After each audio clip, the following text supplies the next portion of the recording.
কি রে তুই তো আস্তে কাম করতেছিস করে এতদিন তো তোর বয়া বয়া খাওয়াইছি ওনার বয়া খাওয়াইতাম না কাম কর তুই এত আস্তে কাম করছিস করে বাত গাছ না ফ্যান গাছ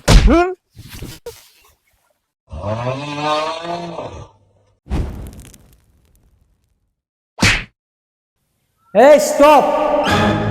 এই আপনার মতো একটা বুঝদার লোক এই শিশুটাকে কেন মারছেন? ও কি দোষ করেছে? ওর কোনো দোষী হতে পারে না, আমি ওকে চেহারাটা দেখে বুঝছি। আপনি ওকে কেন মারবেন?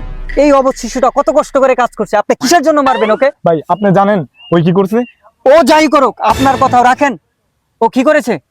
ও ভাই পাইলো ভাই পাইলট, পাইলট হলে তো আপনার গর্ব করার কথা, পুরো এলাকা মিষ্টি বিলানোর কথা। আর আপনি এই আরে ভাই শিশু থামেন ওই মোবাইলে বিমান উড়াই ওই ভাই মোবাইলে বিমান উড়াই? হ্যাঁ ভাই মারা হয়েছে না, আরো মারেন।